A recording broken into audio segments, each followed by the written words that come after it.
Channel में आपका स्वागत है। मैं दीप सिंह। मैंने आप लोगों को पिछले वीडियो में पास्ट कंटिन्यूअस टेंस के बारे में बताया था। आज मैं आप लोगों को पास्ट परफेक्ट टेंस के बारे में बताऊंगा। बस रिक्वेस्ट है आपसे कि ज़्यादा से ज़्यादा मेरे वीडियो को लाइक और शेयर ज़रूर करें। पास्ट परफेक्ट टेंस,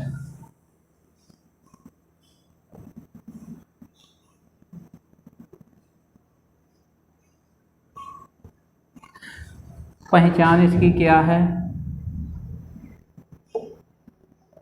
जिन हिंदी वाक्यों के अंत में चुका था, कॉमा चुकी थी, कॉमा चुके थे, कॉमा या था, कॉमा ई थी, कॉमा ये थे,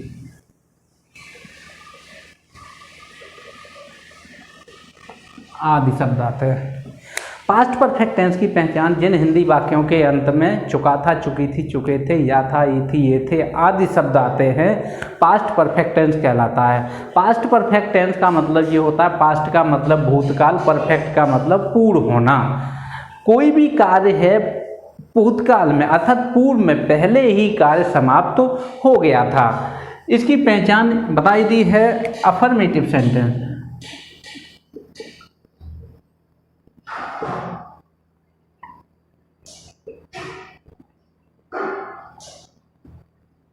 रूल इसका हो जाएगा subject had comma B third,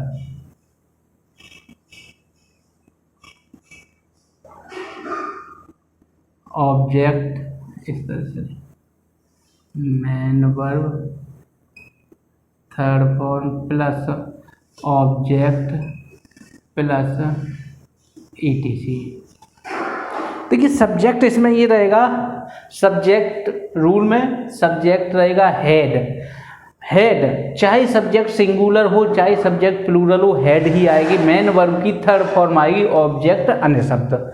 ये चाहे फर्स्ट फॉर्म हो चाहे सेकंड फॉर्म हो, मेन वर्ब की फर्स्ट फॉर्म ही आएगी। जैसे कोई भी सेंटेंस समझ लीजिए,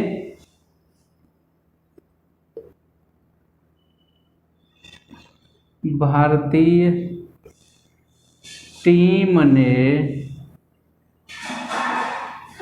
पहली पारी में 300 रन बनाए थे। भारतीय टीम ने पहली पारी में 300 रन बनाए थे। या था, ई थी, ये थे, चुका था, चुकी थी, चुके थे। कोई भी कार्य पास्ट में पूर्ण हुआ होगा, पास्ट परफेक्ट टेंस कहलाता है। भारतीय टीम ने, Indian team, the Indian team, the Indian team. उसके बाद क्या है, मेन वर्ब क्या नाम, हेड, हेल्पिंग वर्ब इसकी हेड ही रहेगी, चाहे सब्जेक्ट सिंगुलर हो चाहे प्लूरल हो। Indian team head, main verb की थर्ड फॉर्म, रन बनाए थे। बनाना यहाँ पे मेक या वो नहीं आएगा, बनाना यहाँ पे रन बनाना स्कोर कहा जाता है। द थर्ड फॉर्म स्कोर्ड हो जाएगा। The Indian team had scored 300 runs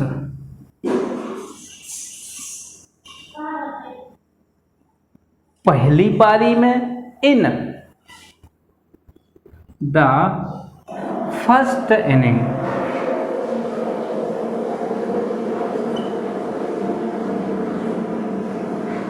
first innings. Next sentence समझ लीजिए कोई भी, रेखा ने अपना गृह कार्य पूरा कर लिया था। रेखा ने अपना गृह कार्य पूरा कर लिया था। रेखा ने अर्थात रेखा हो जाएगा। सहायक क्रिया हैड हो जाएगा। पूरा कार्य करना होता completed,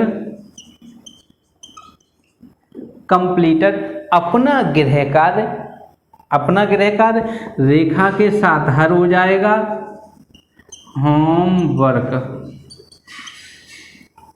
Rekha had completed her homework.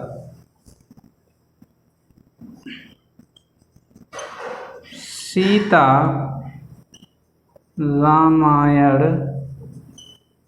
पढ़ चुकी थी। सीता रामायण पढ़ चुकी थी अर्थात सीता हैड रीड की सेकंड फॉर्म और third form read, read spelling वही रहती है लेकिन रेड पढ़ा जाता है। सीता हैड रेड, उसके बाद क्या Ramayana, the Ramayana, Sita had read the Ramayan.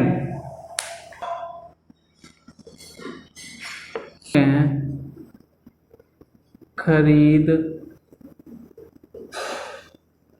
चुका था, सोहन पुस्तकें खरीद चुका था।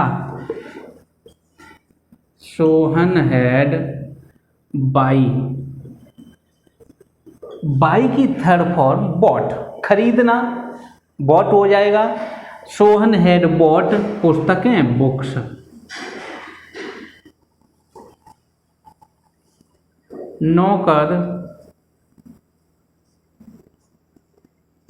नौकर कमरा साफ कर चुका था। नौकर कमरा साफ कर चुका था, नौकर द सर्वेंट हो जाएगा।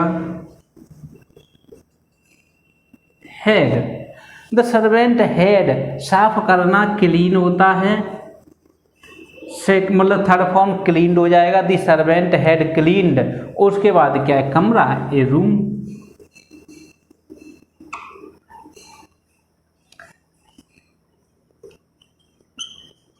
शिकारी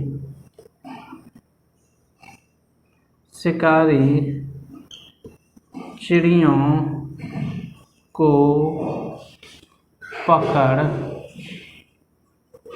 चुका था। शिकारी चिड़ियों को पकड़ चुका था। द हंटर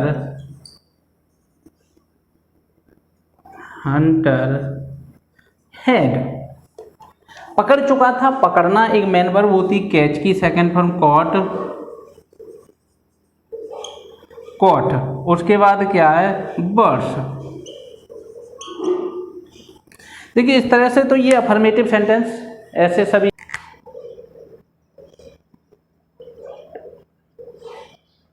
नेगेटिव सेंटेंस में क्या होगा, कुछ नहीं है, मात्र यहां पे अंतर आ जाएगा। सब्जेक्ट हो जाएगा had plus not plus main verb की थर्ड फॉर्म ऑब्जेक्ट ईटीसी। जैसे कोई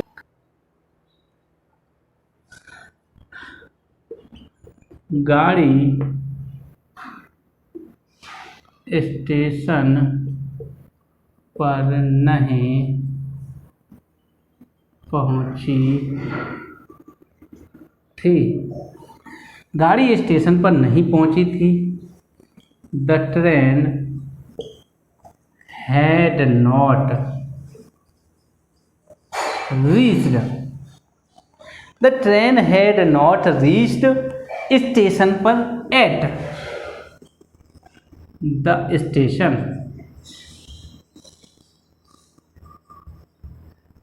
the train had not reached at the station. Next sentence,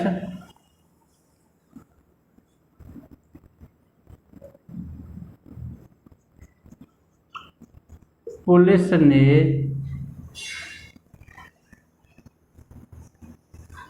ने चोर को नहीं गिरफ्तार किया।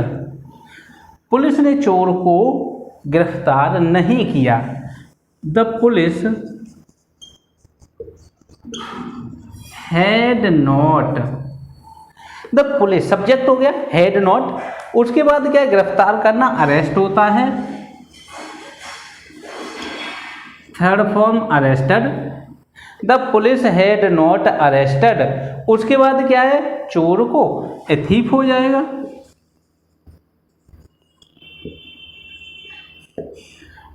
The police had not arrested the,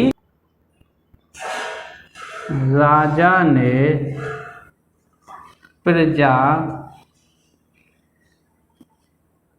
राजा ने प्रजा, राजा ने प्रजा की देखभाल नहीं की थी। राजा ने प्रजा की देखभाल नहीं की थी। द किंग हैड नॉट, देखभाल करना, looked after, look second third form looked हो जाएगा, लुक्ड आफ्टर।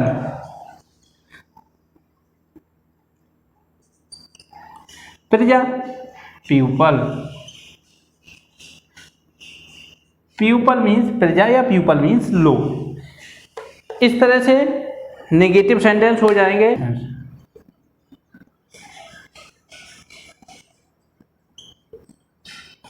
इंटेरोगेटिव सेंटेंस,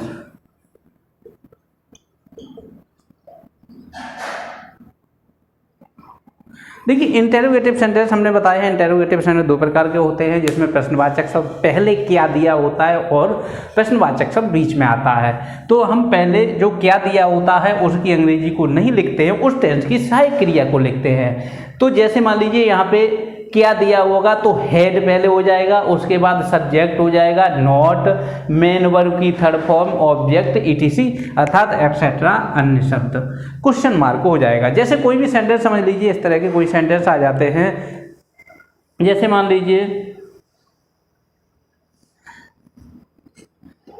क्या चपरासी घंटी बजा चुका था। हेड पहले हो जाएगा, क्या की अंग्रेजी नहीं लिखेंगे, उस सहायक क्रिया उस टेंस की हो जाएगी चपरासी, द पियोन। बजा चुका था, बजाने क्योंकि नोट इसमें है नहीं, छोड़ देंगे, बजा चुका था, रंग, रंग, रिंग की थर्ड फॉर्म रंग होती है, उसके बाद क्या है, ए बेल। नेक्स्ट सेंटेंस समझ लीजिए, डॉक्टर ने इस मरीज को क्या डॉक्टर ने इस मरीज को दवाई नहीं दी थी। हेड हो जाएगा the doctor, head the doctor, note नहीं लिखा हुआ है, नोट हो जाएगा। उसके बाद मेन वर्ब की third form give, given, give की थर्ड फॉर्म गिवन। उसके बाद क्या, दवाई।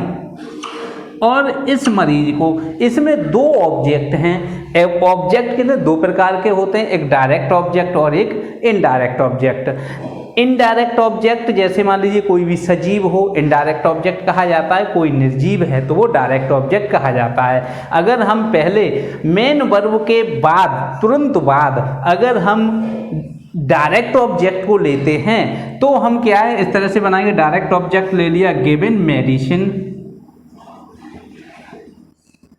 दवाई, मेडिसिन हो गया। उसके बाद अब हम इनडायरेक्ट ऑब्जेक्ट लेंगे, जब हम इनडायरेक्ट ऑब्जेक्ट को लेंगे तो टू से जोड़ेंगे, टू दिस मरीज है, पेशेंट हो जाएगा। हमने ये कर दिया। अगर हम इस ऑब्जेक्ट को न होकर के हम इसको ले लें, इनडायरेक्ट ऑब्जेक्ट को अगर हम मेन वर्ब के बाद ही तुरंत ले लें तो इसमें क्या है, टू का प्रयोग फिर नहीं होगा।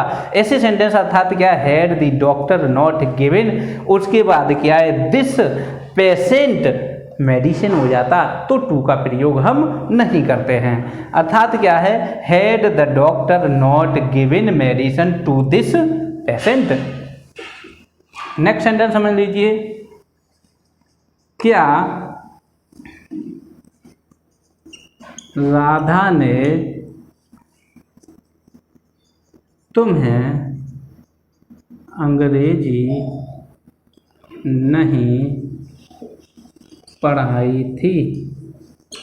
क्या राधा ने तुम्हें अंग्रेजी नहीं पढ़ाई थी? हैड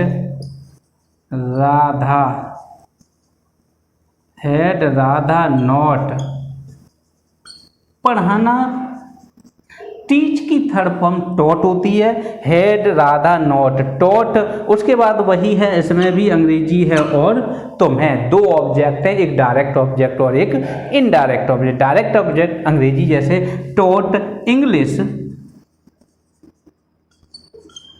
उसके बाद तुम्हें टू यू, तो हम क्या है, इनडायरेक्ट ऑब्जेक्ट को टू से जोड़ेंगे। अगर मान लीजिए दो डायरेक्ट ऑब्जेक्ट दिए हुए हैं तो हम इनडायरेक्ट ऑब्जेक्ट से पहले टू का प्रयोग अवश्य करेंगे।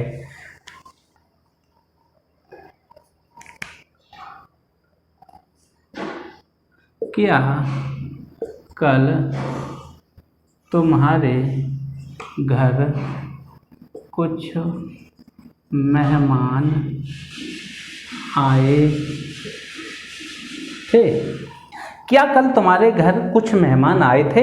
क्या हैड हो जाएगा, उसके बाद क्या है, कल तुम्हारे घर कुछ मेहमान आए थे, कुछ मेहमान सब्जेक्ट हो जाएगा, हैड, उसके बाद क्या है, some guest, had some guest, उसके बाद क्या है, आए थे, कम की थर्ड फॉर्म कम ही रहती है, कम केम कम, आए थे, उसके बाद क्या है, तुम्हारे घर, कम टू योर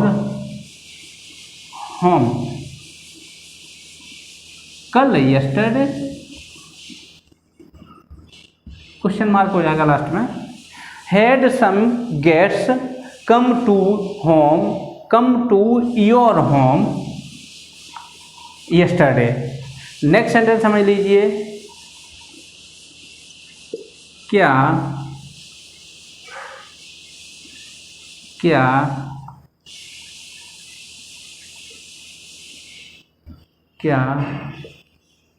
राहुल ने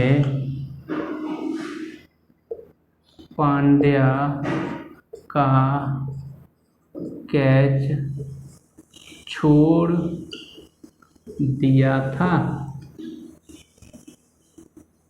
क्या राहुल ने पांड्या का कैच छोड़ दिया था? हैड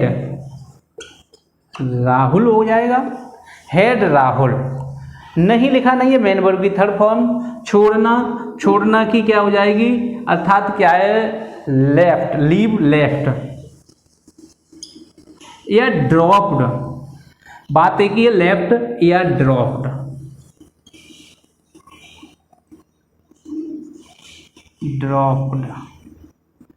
चाहे लेफ्ट या ड्रॉप्ड कुछ भी लगा सकते हैं, ड्रॉप्ड भी लगा सकते हैं। डियाज catch,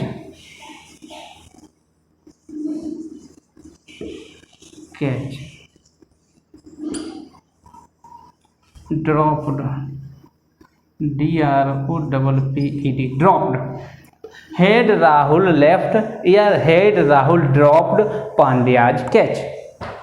next sentence,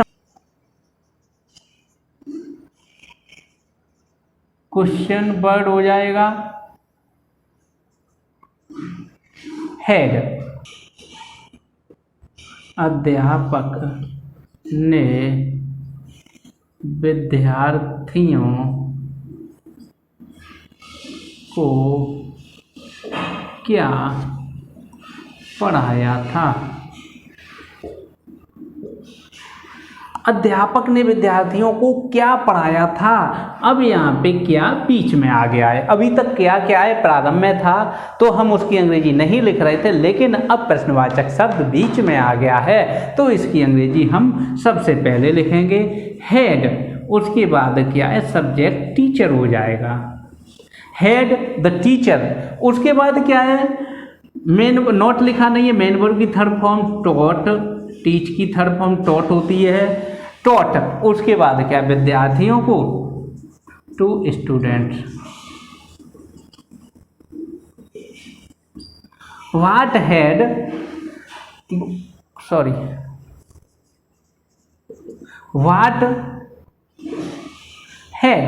what had the teacher taught to students. Next sentence लिख लीजिए, विद्यार्थियों ने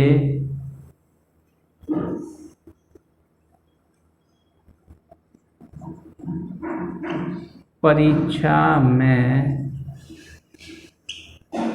कितने प्रश्न हल किए थे।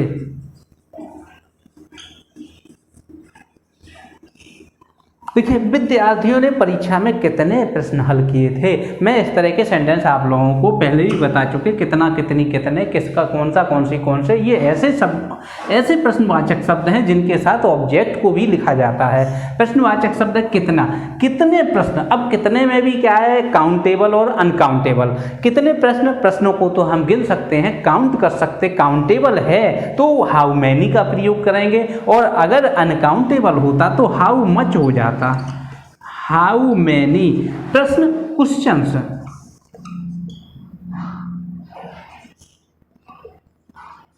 How many questions. उसके बाद अब सहायक क्रिया हेड हो जाएगा। विद्यार्थियों ने, students, how many questions had students. उसके बाद हल किए थे, हल करना मेन वर्ब है सॉल्व।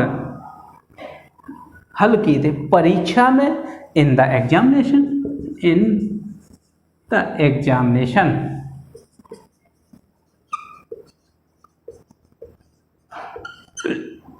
ये क्वेश्चन मार्क हो जाएगा। कल तुमने कौन सी पुस्तक पढ़ी थी। कल तुमने कौन सी पुस्तक पढ़ी थी। कौन सा, कौन सी, कौन से मैंने बताया है, इसके साथ भी ऑब्जेक्ट का ही प्रयोग करते हैं। मेन वर्ब, क्वेश्चन वर्ड के साथ साथ मेन वर्ब, ऑब्जेक्ट का प्रयोग होता है। कौन सी, विच मीन्स कौन सा, कौन सी, कौन से। Book, which book. उसके बाद क्या है, हेल्पिंग वर्ब हो जाएगी हेड,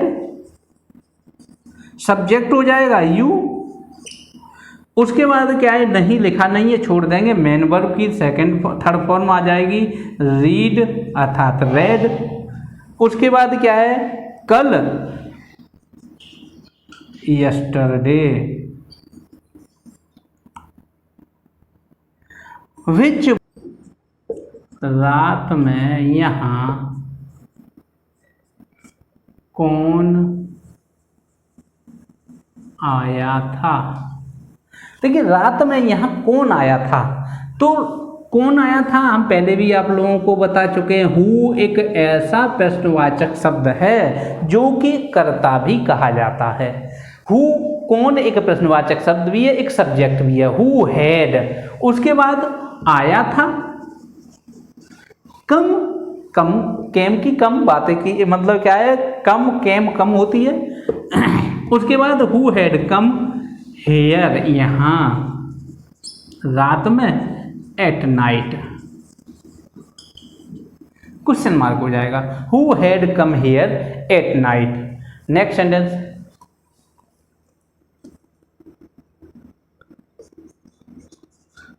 तुम्हारा छोटा भाई कल कहाँ गया था। तुम्हारा छोटा भाई कल कहाँ गया था। कहाँ एक प्रश्नवाचक शब्द हो गया है, कहाँ की पहले आ जाएगी वेयर, हेड, तुम्हारा छोटा भाई ये सब्जेक्ट है, योर यंगर, उसके बाद क्या है brother, where had your younger brother, उसके बाद क्या है गया था, जाने की, go, third form gone. Where had your younger brother gone, कल, यस्टरडे।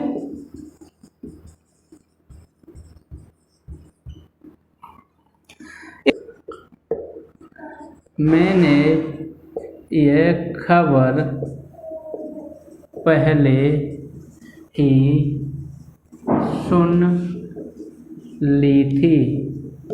देखिए पहले लिखा हुआ है, अगर वाक्य में पहले लिखा हुआ है तो हम इस सेंटेंस को किस तरह से बना सकते हैं, मैंने ये खबर पहले ही सुन ली थी। तो अब यहाँ हैड लिसन्ड, LIST, उसके बाद क्या है दिस, आई हैड हो गया, उसके बाद सुन ली, सुनने की, लिसन हो गया, ये खबर दिस न्यूज, पहले बिफोर हो जाएगा। अर्थात हम इस सेंटेंस को ऐसे भी बना सकते हैं और करके, आई हैड ऑलरेडी। अब यहाँ पे पहले की हम ऑलरेडी लगाएंगे, ऑलरेडी को हम मेन वर्ब से पहले और हेल्पिंग वर्ब के बाद, मेन वर्ब और हेल्पिंग वर्ब के बीच में ऑलरेडी का प्रयोग होगा। आई हैड ऑलरेडी लिसन्ड,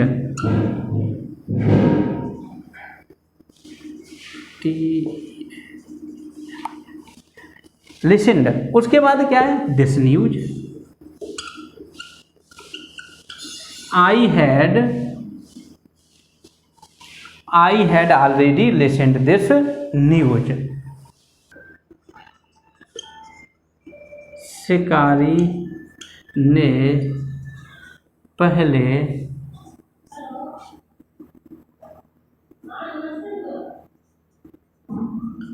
पहले कभी शेर नहीं मारा था।